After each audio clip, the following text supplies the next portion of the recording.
Justin O'Keefe from Talent Force Recruitment, continuing our mission to help parents who are returning to work or simply people who are looking for more family-friendly or flexible roles. Today, we're very lucky to be joined by Tony Bond, who has over 20 years experience in helping people work on the careers and career development. Today, Tony, we're going to talk about CVs. A very difficult topic for anybody looking to get back into the job market, looking for a job. So the first thing I'd ask is, what is the goal of a CV? What are you trying to achieve when you draft up these two pieces of paper? Is it to tell your life story? Well, the primary purpose of a CV is to get a job interview. It's as simple as that. And that's especially the case when you're actually going for a job similar to the one that you're actually doing or your previous role.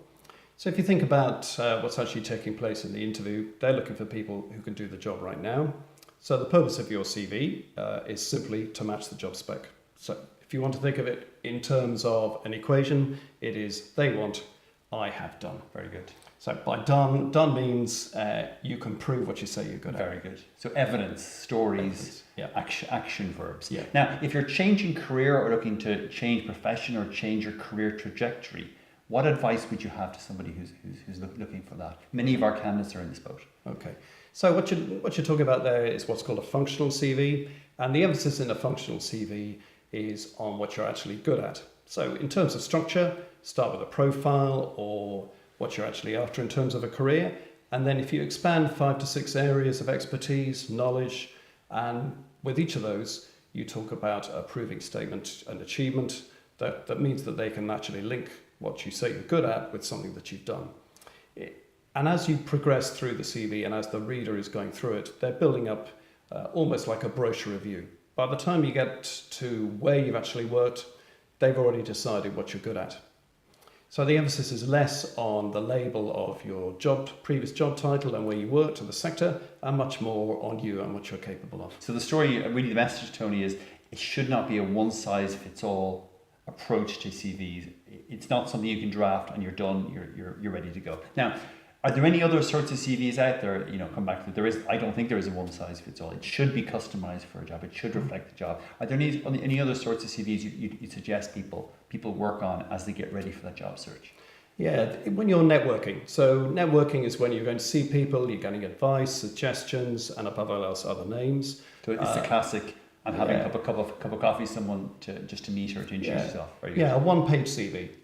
Very good. Advantage of a one-page CV. It doesn't nail you, it's not a full CV, it doesn't give everything away, but it gives enough about you to get interest, typically in terms of layout, what you're after at the top or a profile, your core competencies, no more than 3 achievement statements and some base qualifications. And would you suggest handing it over as a nice piece of vellum paper at the discussion, at the chat, or would you follow up with an email? No, I'd follow it up because apart from anything else, you then get their email address. Very good. And also if you're exchanging CVs or if you're passing CVs, that doesn't necessarily look good, say in a network meeting, or it looks like you're pushing.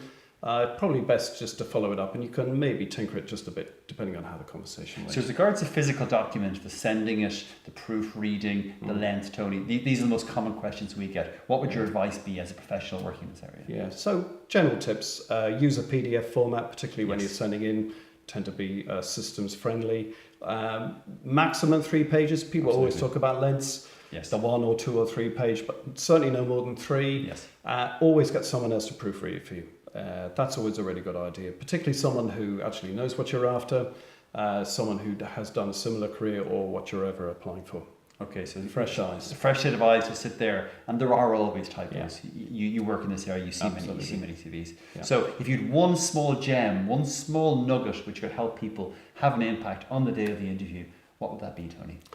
Always bring the CV with you that you sent to the employer for the interview. No one expects you to remember everything. It is a business meeting, and that's what the interviews are working off. So just in case that interviewer hasn't had time to print it out, the printer has jammed, or whatever reason. Tony, thank you so much for your insights. Really appreciate it. I hope this helps you if you're watching this video. I'll put Tony's email at the bottom of this video. Myself and Julie are always looking to speak to great candidates and great companies who specialise in the area of flexible working, or people who are looking to return to work. Feel free to shoot me an email, justin@talentforce.ie, or give me a call, 01908 1514. Thank you so much for your time. Take care. Bye-bye.